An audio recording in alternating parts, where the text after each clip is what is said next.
नमस्ते बच्चों, आज मैं आप लोगों को क्लास 9 क्षितिज का पाठ लहासा की ओर, इसका मैं MCQ यानी multiple choice question, objective type का क्वेश्चन मैं आप लोगों को पढ़ाने जा रही हूँ। एग्जाम के लिए बहुत ही इम्पोर्टेंट है। और इससे पहले बच्चों मैं क्लास 9, क्लास 10 कृतिका, क्षितिज, स्पर्श, संचयन, इसका मैं सारा वीडियो बना चुकी हूँ। फुल एक्सप्लेनेशन, समरी और क्वेश्चन आंसर और व्याकरण हिंदी का बहुत ही आसान रूप में मैं पढ़ाई हूँ। तो उन सब को देखने के लिए आप ऊपर दिए गए आई बटन पर क्लिक करके देख सकते हैं, या नीचे दिए गए डिस्क्रिप्शन बॉक्स में देख सकते हैं, या प्लेलिस्ट में जाकर देख सकते हैं।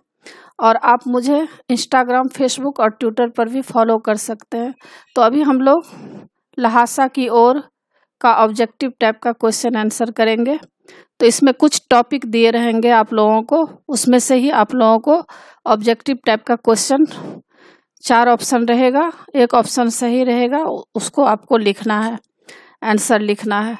तो इस तरह से उसमें पूछा जाएगा। जैसे पहला टॉपिक रहेगा आप लोगों को कि वह नेपाल से तिब्बत जाने का प्रमुख रास्ता है। तो इसको आप लोग यह भी जानते होंगे कि इसको अर्थ ग्रहण संबंधी बहुविकल्पी प्रश्नोत्तर भी कहा जाता है। इसको याद रखिएगा, इसलिए मैं आपको फिर से बता रही हूँ। तो इसमें इस तरह से आप लोगों को प्रश्न पूछा जाएगा कि निम्नलिखित गद्यांशों से संबंधित प्रश्नों के उत्तर दीजिए। तो पहला किस तरह से टॉपिक रहेगा? पहला टॉपिक इस तरह का है कि वह नेपाल से तिब्बत जाने का मुख्य रास्ता है। फरी कलिंगपोंग का रास्ता जब नहीं खुला था तो नेपाल ही नहीं, हिंदुस्तान की भी चीज़ें इसी रास्ते तिब्बत जाया करती थी। यह व्यापारिक ही नहीं, सैनिक रास्ता भी था। इसलिए जगह जगह फौजी चौकियां और किले बने हुए हैं जिनमें कभी चीनी पलटन रहा करती थी। आजकल बहुत से फौजी मकान गिर चुके हैं। दुर्ग के किसी भाग में जहां किसानों ने अपना बसेरा बना लिया है, वहां घर कुछ आबाद दिखाई पड़ते हैं। तो इसमें इस तरह से क्वेश्चन आंसर रहेंगे। यहाँ किस रास्ते का उल्लेख किया गया है? पहला है, तो इसका घ उत्तर होगा नेपाल से तिब्बत जाने का रास्ता। दूसरा, इस रास्ते में कौन सी फौजी चौकियों का वर्णन है? तो इसमें घ उत्तर होगा चीनी फौजी चौकियां। तीसरा, हिंदुस्तान की बहुत सी वस्तुएं तिब्बत किस रास्ते से जाती थी? तो क का उत्तर है नेपाल के रास्ते से। चौथा, आजकल यहाँ की दशा क्या है? ख उत्तर है बुरी दशा है। पांचवा, उपर्युक्त गद्यांश का शीर्षक लिखिए। तो इसका आंसर ख है तिब्बत की ओर। आगे दूसरा टॉपिक इस तरह रहेगा, परित्यक्त चीनी किले से जब हम चलने लगे तो एक आदमी राहदारी मांगने आया। हमने वह दोनों चीटें उसे दे दी। शायद उसी दिन हम थोंगला के पहले से आखिरी गांव में पहुंच गए। यहाँ भी सुमति के जान पहचान के आदमी थे और भिखमंगे रहते भी ठहरने के लिए अच्छी जगह मिली।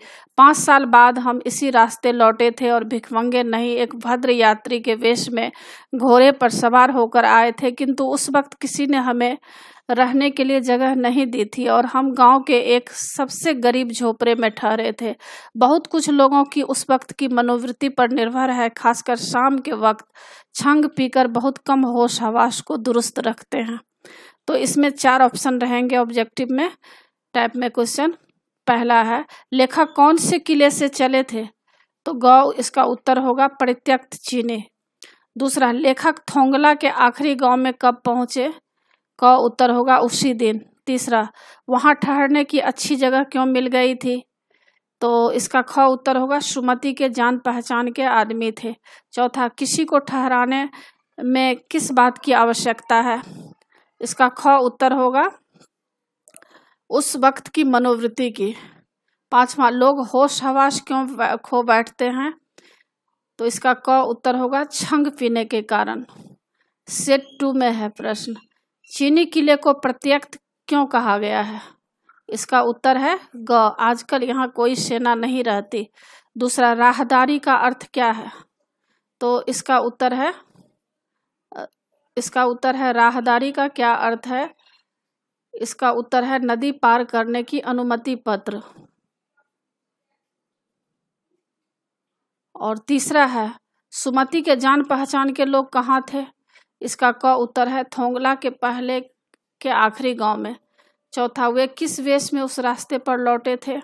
इसका ख उत्तर होगा एक भद्र यात्री के वेश में। पांचवा, लेखक और सुमति कहाँ ठहरे थे? 5 का उत्तर होगा घ, एक गरीब के झोपड़े में। अब तीसरा टॉपिक है, अब हमें सबसे विकट डांडा थोंगला पार करना था। डांडे तिब्बत से सबसे खतरे की जगह हैं। 16-17 हजार फीट की ऊंचाई होने के कारण उनके दोनों तरफ मीलों तक कोई गांव गिराव नहीं होते। नदियों के मोर और पहाड़ों के कोनों के कारण बहुत दूर तक आदमी को देखा नहीं जा सकता। डाकुओं के लिए यही सबसे अच्छी जगह है। तिब्बत में गांव में आकर खून हो जाए तब तो खूनी को सजा मिल भी सकती है, लेकिन इस निर्जन स्थान में मरे हुए आदमियों के लिए कोई परवाह नहीं करता। सरकार, खुफिया विभाग और पुलिस पर उतना खर्च नहीं करती और वहाँ गवाह भी तो कोई नहीं मिल सकता। डकैत पहले आदमी को मार डालते हैं, उसके बाद देखते हैं कि कुछ पैसा है कि नहीं। हथियार का कानून नहीं रहने के कारण यहाँ लाठी की तरह लोग पिस्तौल बंदूक लिए फिरते हैं। डाकू यदि जान से न मारे तो खुद उसे अपने प्राणों का खतरा है। सेट 1 है पहला ऑब्जेक्टिव टाइप का क्वेश्चन, तिब्बत में खतरनाक जगह कौन सी है? इसका उत्तर घ होगा डांडे। दूसरा, यह जगह कितनी ऊंचाई पर है? इसका उत्तर होगा क का 16-17 हजार फीट। तीसरा, यह जगह किन लोगों के लिए अच्छी है? तो इसका ख उत्तर है डाकुओं के लिए। चौथा, यहाँ के लोगों की सुरक्षा का क्या इंतजाम है? इसका क उत्तर है कोई इंतजाम नहीं है। पांचवा, कानून की क्या स्थिति है? इसका क उत्तर है खराब हथियार या कोई कानून नहीं है। अब सेट 2 में देखिए, डांडे तिब्बत के दोनों ओर गांव क्यों नहीं होते? इसका ख उत्तर है हजारों फीट ऊंचाई होने के कारण। दूसरा, डाकुओं के लिए यह अच्छी जगह क्यों है? ग उत्तर है छिपने के लिए अच्छी जगह होने के कारण। तीसरा, डांडा थोंगला में खून करने पर भी सजा क्यों नहीं मिलती? तो इसका उत्तर है उपरोक्त सभी, यानी वहाँ पुलिस नहीं होती, ख का खुफिया विभाग नहीं होता, तीसरा गवाह नहीं मिलता, तो इसमें उत्तर होगा उपरोक्त सभी।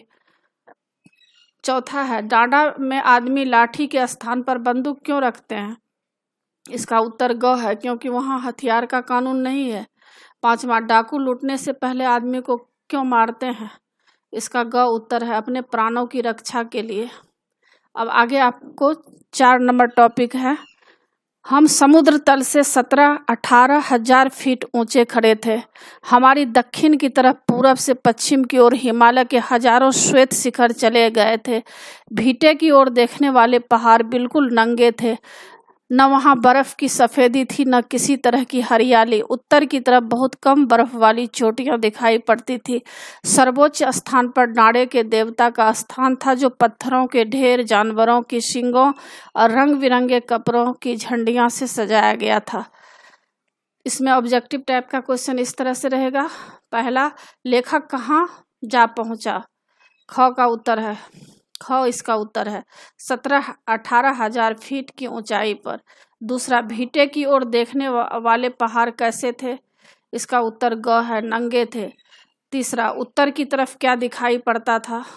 इसका उत्तर ग है, कम बर्फ वाली चोटियां। चौथा, सर्वोच्च स्थान पर क्या था? इसका उत्तर ग है, डांडे के देवता। पांचवा, लेखक का नाम बताओ। इसका राहुल सांकृत्यायन नाम है, ग ऑप्शन सही है।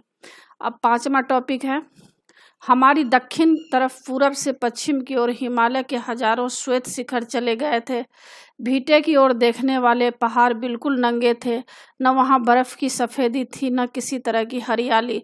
उत्तर की तरफ बहुत कम बर्फ वाली चोटियां दिखाई पड़ती थी। सर्वोच्च स्थान पर डांडे के देवता का स्थान था, जो पत्थरों के ढेर, जानवरों की सींगों और रंग बिरंगे कपड़ों की झंडियों से सजाया गया था। अब हमें बराबर उतराई पर चलना था। चढ़ाई तो कुछ दूर थोड़ी मुश्किल थी, लेकिन उतराई बिल्कुल नहीं। शायद एक और सवार साथी हमारे साथ चल रहे थे। मेरा घोड़ा कुछ धीमे चलने लगा। मैंने समझा कि चढ़ाई की थकावट के कारण ऐसा कर रहा है और उसे मारना नहीं चाहता था। धीरे धीरे वह बहुत पिछड़ गया और मैं दमनत्यक्स्तों की तरफ अपने घोड़े पर झूमता हुआ चला जा रहा था। जान नहीं पड़ता था कि घोड़ा आगे जा रहा है या पीछे। तो इसका क्वेश्चन आंसर इसमें ऑब्जेक्टिव इस तरह रहेगा। पहला, भीटे शब्द का अर्थ क्या है? इसका उत्तर है घ, टीले के आकार का ऊंचा स्थल। दूसरा, गद्यांश किस शैली में लिखा हुआ है? घ उत्तर है वर्णनात्मक शैली में। तीसरा, उत्तर की ओर किस देवता का स्थान था? इसका उत्तर घ है, डांडे के देवता का। चौथा, घोड़े की धीमी गति को देखकर लेखक ने क्या सोचा? इसका उत्तर है घोड़ा थक गया है, ग उत्तर है। पांचवा, किन पहाड़ों पर बर्फ और हरियाली न थी? इसका उत्तर ग है, भीटे की ओर जाने वाली। अब छठा आपको इस तरह का टॉपिक रहेगा। अब हम टिंगरी के विशाल मैदान में थे, जो पहाड़ों से घिरा टापू सा मालूम होता था, जिसमें दूर दूर एक छोटी सी पहाड़ी मैदान के भीतर दिखाई पड़ती है। उसी पहाड़ी का नाम है टिंगरी समाधि गिरी। आसपास के गांव में भी सुमति के कितने ही यजमान थे। कपड़े की पतली पतली चिरी बत्तियां के गंडे खत्म नहीं हो सकते थे, क्योंकि बोधगया से लाए कपड़े के खत्म हो जाने पर किसी कपड़े से बोधगया का गंडा बना लेते थे। तो इसमें ऑप्शन इस तरह से रहेंगे ऑब्जेक्टिव टाइप का क्वेश्चन। पहला, यहाँ हम से क्या आशय है? इसका उत्तर है ख, लेखक और सुमति। दूसरा, टिंगरी किसका नाम है? तो इसका उत्तर है ग, एक स्थान का। तीसरा, सुमति कौन था? इसका उत्तर ग है, एक बौद्ध भिक्षु। चौथा, सुमति का वास्तविक नाम क्या था? इसका ग उत्तर है लोमजंग शेख। अब इसका पांचवा है, गंडा किसे कहते हैं? तो इसका घ उत्तर है, बोधगया से लाए गए एक धार्मिक प्रतीक को। अब सातवां टॉपिक है, तिब्बत की जमीन बहुत अधिक छोटे बड़े जागीरदारों में बटी है। इन जागीरों का बहुत ज़्यादा हिस्सा मठों विहारों के हाथ में है। अपनी अपनी जागीर में हर एक जागीरदार कुछ खेती खुद भी कराता है, जिसके लिए मजदूर बेगार में मिल जाते हैं। खेती का इंतजाम देखने के लिए वहाँ कोई भिक्षु भेजा जाता है, जो जागीर के आदमियों के लिए राजा से कम नहीं होता। सेकर की खेती के मुखिया भिक्षु नमसे बड़े भद्र पुरुष थे। वह बहुत प्रेम से मिले। हालांकि उस वक्त मेरा वेश ऐसा नहीं था कि उन्हें कुछ भी ख्याल करना चाहिए था। अब इसमें आपको ऑब्जेक्टिव टाइप का क्वेश्चन रहेगा। पहला, तिब्बत में जमीन की क्या स्थिति थी? तो इसका उत्तर है क, छोटे बड़े जागीरदारों में बटी है। दूसरा, यहाँ खेती का काम कौन करता है? तो इसका उत्तर क है, जागीरदार मजदूरों से कराता है। तीसरा, जागीरों का ज़्यादा हिस्सा किसके पास था? इसका उत्तर है ग का, मठों विहारों के हाथ। चौथा, नमसे कौन थे? इसका उत्तर घ है, मंदिर के रखवाले। और पांचवा, खेती का इंतजाम कौन करता था? इसका उत्तर क है, भिक्षु। तो इसी के साथ बच्चों पाठ की समाप्ति होती है। आशा है आप लोगों को पाठ समझ में आ गया होगा। एग्जाम के लिए अच्छी तरह तैयार कर लीजिएगा। और बच्चों, आप मेरे चैनल देवजी नागरी को जरूर सब्सक्राइब कीजिएगा, और सब्सक्राइब के बगल में बेल आइकन बटन है, इसे क्लिक कीजिएगा, लाइक कीजिएगा और शेयर कीजिएगा। कमेंट्स जरूर कीजिएगा कि आपको यह पाठ कैसा लगा। नए पाठ के साथ फिर मैं मिलूंगी बच्चों। धन्यवाद।